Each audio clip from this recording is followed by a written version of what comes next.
Esta é a história do dia da Rádio Observador. O Serviço Nacional de Saúde ainda tem salvação? Plano de curto prazo, plano de contingência para aquilo que são os meses de junho, julho, agosto e setembro, com funcionamento mais articulado e antecipado e organizado das urgências em rede do Serviço Nacional de Saúde. Primeiro a obstetrícia, depois a ortopedia e também a cirurgia. Nos últimos dias foram muitas as urgências fechadas ou muito limitadas em vários hospitais do país. O que há é situações de acumulação de sacrifício, de trabalho, e isso dá momentos de quebra ou de descontinuidade ou de mini rupturas.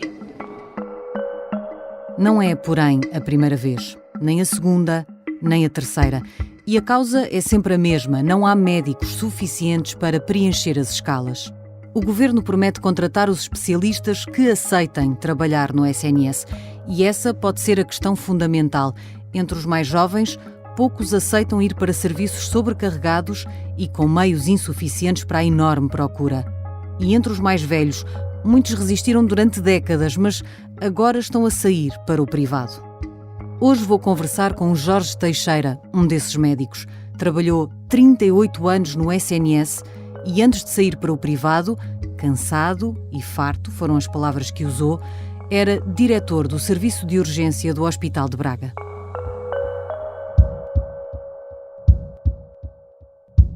Bem-vindo, Jorge Teixeira.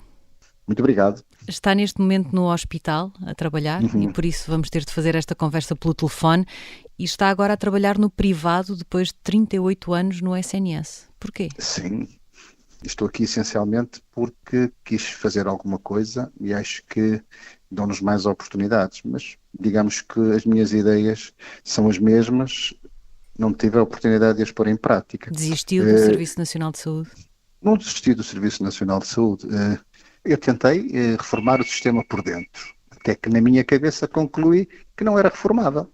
E, portanto, achei que a atitude correta, para ser honesto comigo próprio, era: se não consegues fazer melhor, tens que dar a oportunidade a outros melhor que tu de a fazer. A verdade é que durante 23 anos ininterruptos fui diretor de serviço de urgência, primeiro do Hospital São Sebastião, depois do Centro Hospitalar Entre Douro e Volga, que é o mesmo hospital, com mais de outros dois que se juntaram, e depois no Hospital de Braga, numa parceria público-privada. Portanto, as ideias eram claras nessas ocasiões. Eu lembro que o Hospital da Feira foi um modelo de desenvolvimento, a partir do qual foram depois cresceram e criaram-se os EPS, e tinha um modelo. Foi a primeira vez que em Portugal se tentou equipas dedicadas para o atendimento do serviço de urgência, e a minha ideia de ver a organização dos serviços era muito nesta linha de médicos dedicados, criar uma especialidade. Este parece uma coisa de suma menos importância, mas a especialidade de medicina de urgência permite que as pessoas que gostem de urgência sejam qualificadas e tratem melhor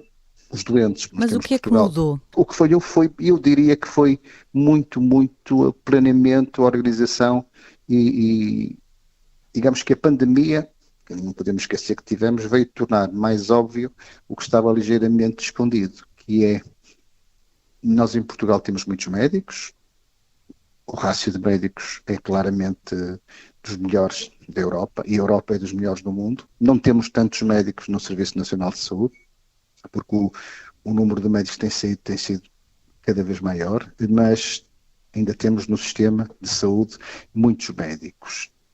Temos falta de motivação. Nesta perspectiva da medicina de urgência não temos a especialidade, que é uma peixe que só temos falado nisto, as pessoas que pensam como eu, temos falado nisto nos últimos 23 anos ininterruptamente. E isto realmente não permite, de facto, que haja umas carreiras estruturadas, não permite, por exemplo, nós sabemos porque é que isto funciona mal. Funciona mal porque por um lado, há excesso de procura. Nós temos à volta de 7 milhões de pessoas que vão à urgência por ano. Estamos a falar 70% da população, sendo 60% no Serviço Nacional de Saúde. 2 em cada 3 portugueses vão à urgência uma vez por ano. Isto é muito. Ponhamos-nos do ponto de vista do doente, que é o nosso foco.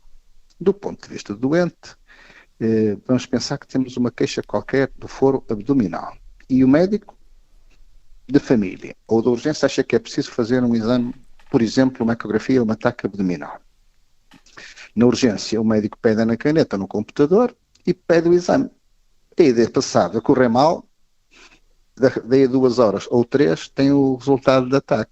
O médico de família, a pessoa foi lá, marcou a consulta, esperou, foi visto, vamos pensar que correu tudo bem, o médico achou que precisava de fazer o exame, pede o exame, que a pessoa marca noutro sítio, vai fazer o exame, espera mais uma semana pelo relatório e depois tem mais outra marcação de segunda consulta. Já viu quanto tempo passou? E nós estamos, no nosso tipo de sociedade, dispostos a esperar este tempo? Não estamos. Nós vamos ao centro comercial e queremos comprar. O que tivermos dinheiro, queremos comprar umas calças novas, logo. Procuramos um bocado e compramos. Temos uma queixa de saúde e queremos-la resolvida.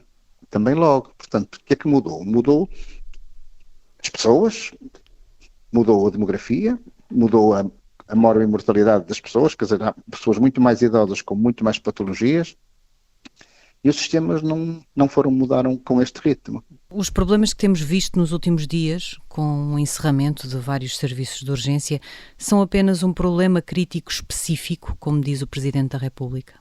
Não é pontual, tem acontecido já pelo menos, eu diria, de 2020 para cá, começou a ser iterativa, começa a ocorrer com frequência. É estrutural? É estrutural, com certeza, porque da maneira que nós temos organizado o trabalho médico por as equipas das várias especialidades que vão 24 horas à urgência fazer o seu serviço de urgência semanal.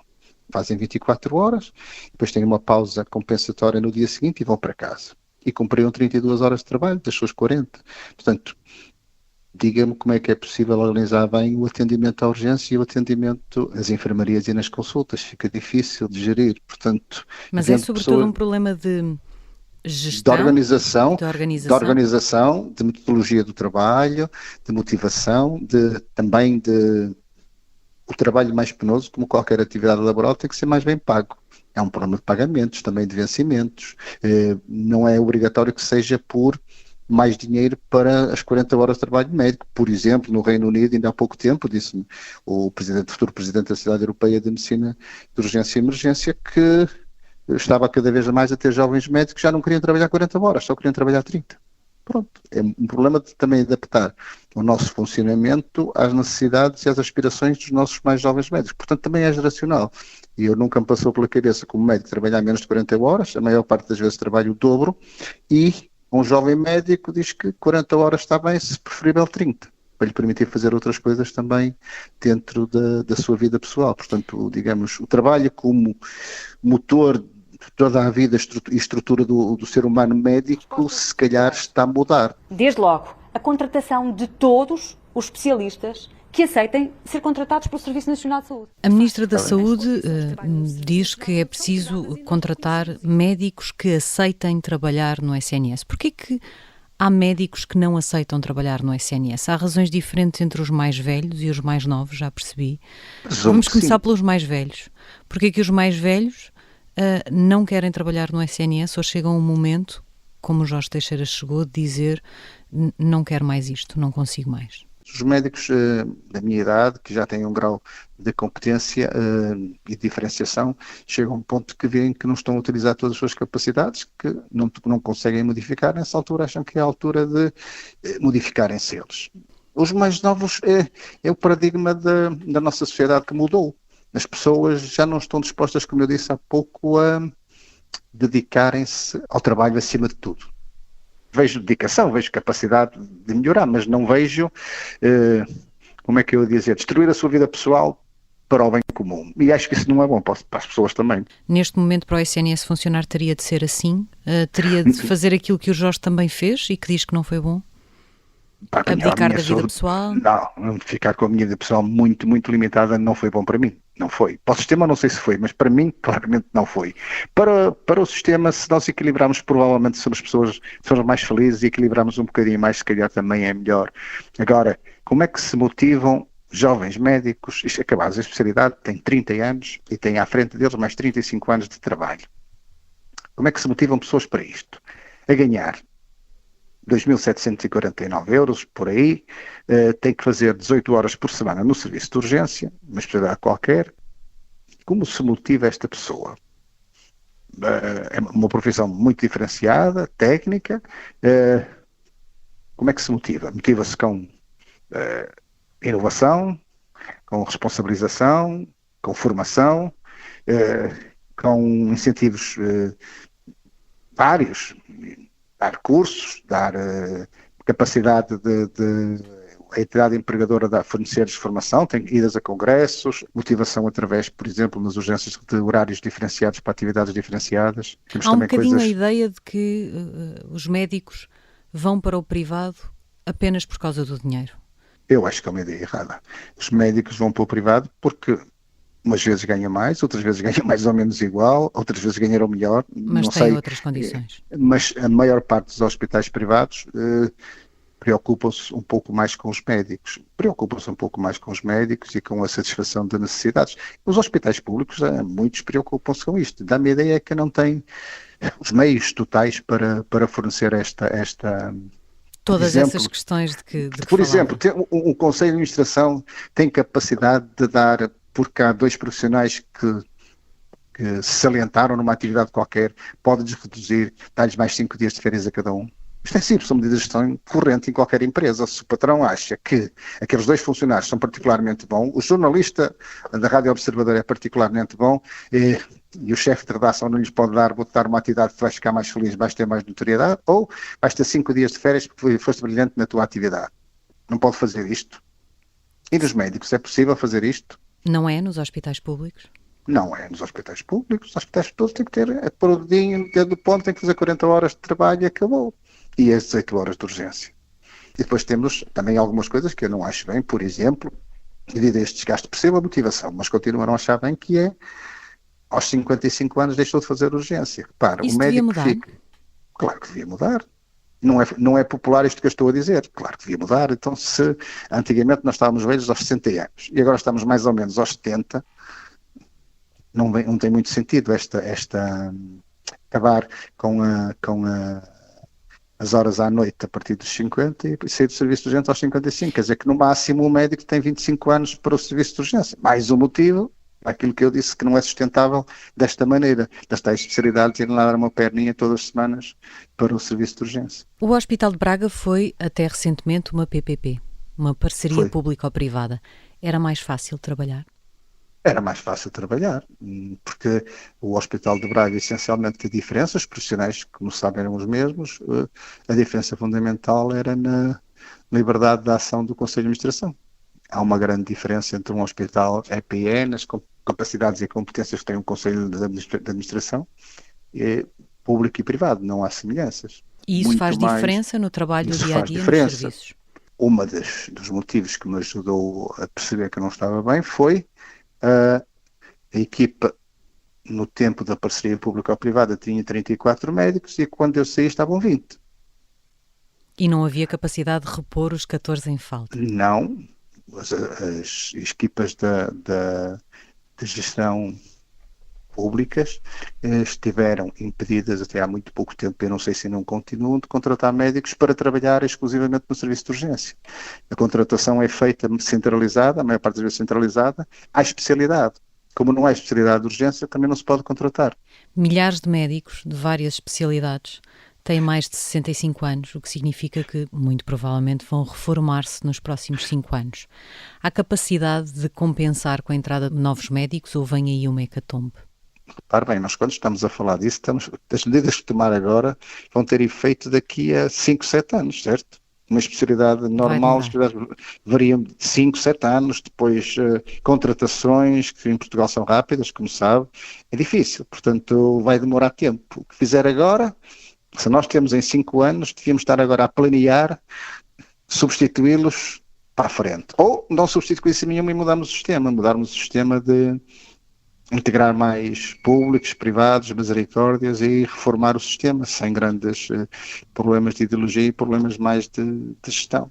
Isso podia fazer alguma diferença. De facto, todas as instituições querem tratar os doentes e desde que haja controle, eu vejo mais de facto o Estado como garante da qualidade e vigilante da qualidade e não obrigatoriamente como fornecedor de todos os serviços. Não vejo realmente a minha maneira de ver o mundo, não concordo quanto mais Estado melhor Estado. Não concordo. Concordo com o Estado ser o broker, o garante, e fazer não é obrigatoriamente uma função do Estado. Dr. Jorge Teixeira, como é que se salva o SNS? A minha ideia é diversificar a gestão, pôr mais modelos de gestão para públicos, tentar... privados, públicos, diferentes. privados, mistos, diferentes. Experimentar diferente em termos de gestão, modificar a maneira de contratar os médicos, modificar a maneira de avaliar os médicos. A avaliação basicamente não pode ser por boas intenções, mas tem que ser por resultados. Seria preciso isso tudo para vê-lo voltar ao SNS? É muita coisa que é preciso mudar. Nesta fase da minha carreira, penso que é duvidoso. Com 62 anos de idade e 38 de médico, já, não sei, nunca digas nunca, mas é difícil. Se mudasse isso tudo, era uma coisa tentadora a pensar, se mudasse era. Obrigada, Dr. Jorge Teixeira. Muito gosto. Jorge Teixeira faz parte da Sociedade Portuguesa de Medicina de Urgência e Emergência. É médico e liderou serviços de urgência em hospitais públicos em 23 dos 38 anos que dedicou ao SNS. Agora, aos 62, trabalha no setor privado. Esta foi a história do dia. O episódio de hoje foi feito com a ajuda do João Santos Duarte. A sonoplastia é do Diogo Casinha e a música do genérico é do João Ribeiro. Eu sou a Sara Antunes de Oliveira. Voltamos na sexta-feira.